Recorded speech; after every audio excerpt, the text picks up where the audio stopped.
En mars 2009, on établissait le creux suite à la correction de la crise du papier commercial ou des hypothèques américaines, si vous préférez, qui avait eu lieu à l'époque. Depuis ce temps-là, on est dans un marché haussier incroyable qui n'arrête pas de monter. Ce que je veux regarder avec vous, c'est quels sont les marchés qui ont le mieux performé, quels sont les secteurs qui ont le mieux performé et surtout quels sont les titres. Mais ce que j'aimerais me servir de ça, c'est de regarder pour quelles leçons on peut tirer pour que notre trading soit meilleur dans les 10 prochaines années. À propos, pour ceux qui se demandent la question, est-ce que la bourse c'est payant? Mais vous allez voir que dans certains secteurs et même sur certaines bourses, c'était extrêmement payant. On parle de multiplier par 6 votre argent en moyenne. On regarde ça en détail.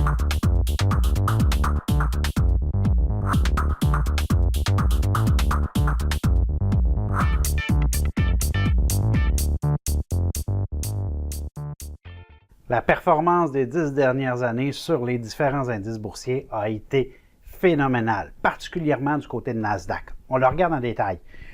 Vous avez eu ici, en 2008, une correction importante. C'est la crise du papier commercial qu'on a eue aux États-Unis avec la faillite de Lehman Brothers, etc. Et le creux a été établi en mars 2009. À partir de là, on a eu une hausse exceptionnelle. Le creux, à l'époque, se faisait à 1200, je vais vous donner le chiffre exact, 1265, le creux ici. Aujourd'hui, on est à environ 7550. Soustrayez les deux ensemble, divisé par 1265, ça vous fait quoi? Ça veut dire une hausse de 500%. Ou si vous préférez, vous auriez multiplié en gros par 6 fois votre argent. Donc, vous auriez investi 100 000 à l'époque, ça vaudrait 600 000 aujourd'hui. Ça, c'est la moyenne des compagnies de Nasdaq. Ça veut dire qu'il y a des compagnies qui ont fait beaucoup mieux que ça et des compagnies qui ont fait beaucoup moins bien que ça. Pour vous aider un peu, j'ai pris les 100 titres qui composent le Nasdaq 100. Je les ai toutes compilés, le prix à l'époque, le prix d'aujourd'hui, et je vous ai calculé le pourcentage et on obtient des chiffres qui sont tout simplement assez exceptionnels. Vous regarderez entre autres Netflix, qui est le grand gagnant, qui a une performance de 5,67 à l'époque à 354 aujourd'hui, une hausse de 6149%. Wow! Vous avez Lululemon qui a super bien performé, Amazon aussi, Expedia, Starbucks, Alphabet, Apple, Adobe, VeriSign, bref, une tonne de compagnies américaines bien connues. Vous remarquez les noms que je vous ai donnés? Il y a une surpondération de titres de technologie, consommation de base, consommation discrétionnaire, c'est vraiment le top en haut. Un petit peu d'industriel, mais c'est vraiment les plus grands leaders du côté américain qui ont super bien performé. Là, on peut se poser la question, le Canada va performer comment à l'intérieur de ça? Une petite hausse quand même assez tranquille.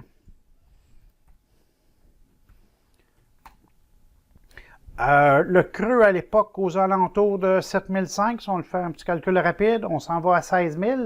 On a à peine doublé au Canada, ce qui est quand même très bien sur 10 ans, là. Mais on a à peine doublé et on peut se poser la question pourquoi. Donc, je vous ai mis dans l'article de blog que sur le site de Bourse 101 la performance au Canada de chacun des secteurs et vous voyez très bien que les secteurs qui ont moins bien performé, c'est les orifères et c'est le secteur d'énergie et le secteur des services publics. Bon, orifères et énergie, là, c'est vraiment des morceaux très, très importants. Les deux ensemble, c'est 30% de la valeur de l'indice canadien. Facteur qu'on n'a pas vraiment sur Nasdaq. Il n'y a pas beaucoup d'orifères sur Nasdaq. Ben, je me demande s'il y en a. Il n'y a pas beaucoup de pétrolières non plus. Donc, à ce niveau-là, un secteur qui est beaucoup moins affecté. Et les secteurs qui ont le mieux performé, technologie, entre autres, c'est à peine 3 à, je dirais 4 à 5 de l'indice canadien. Donc, très peu de poids de technologie au Canada et on se retrouve en fait en une situation inverse du côté américain où la technologie a quoi, 50 du poids de l'indice de Nasdaq. Donc, ça explique la performance haussière. Autre chose qui est pédagogique, c'est allez voir, je vous ai mis toutes les 230 quelques titres qui composent l'indice de la Bourse de Toronto, prix à l'époque, prix aujourd'hui, pourcentage de hausse. Allez voir dans le bas, vous allez voir que vous allez avoir une surpondération d'orifères, surpondération de pétrolières. Avec tout ça, je m'en vais où? Je m'en vais à la conclusion qui est quand même relativement simple. Le secteur est extrêmement important lorsqu'on vient faire des investissements à long terme. Notre sélection de secteur est super importante.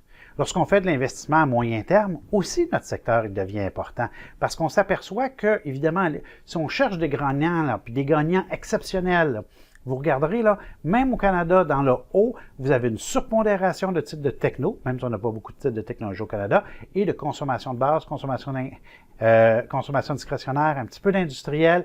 Et c'est vraiment ce qu'on retrouve dans le haut dans le titre, les titres qui ont vraiment performé beaucoup. Le niveau énergie et orifère, il faut mettre une étoile à côté parce que c'est des titres qui ont joué au yo-yo et qui ont eu des performances exceptionnelles.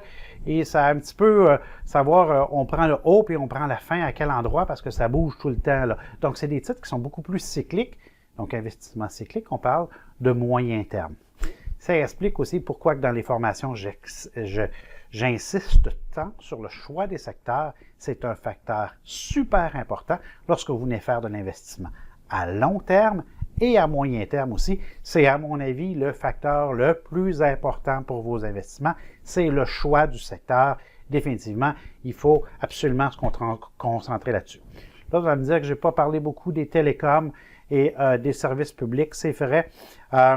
Et si vous regardez, il n'y a pas vraiment de titre de ces deux secteurs-là qui ont performé de façon exceptionnelle. Puis si vous regardez au Canada, ils vont se retrouver au milieu de la liste. Ces deux secteurs qui vont donner normalement des très, très gros dividendes à l'entrée, mais qui a très peu de croissance par après, du moins qui vont suivre l'inflation.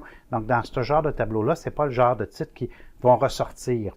Et si vous regardez dans les formations, moi, je vous recommande les télécoms et les services publics dans de l'investissement à long terme, uniquement là, et uniquement si vous pouvez avoir un très gros dividende à l'entrée, puisque la possibilité qu'il y ait une croissance par après est quand même assez limitée. Donc, sur ce, mesdames, messieurs, regardez, je vous laisse lire l'article de blog. Tous les chiffres sont là, passés. Ça vaut la peine de passer 1 heure, tout décortiquer ça comme il faut, tout faire l'analyse. Puis, il y a vraiment des leçons à tirer à l'intérieur de ça. C'est quand même assez intéressant.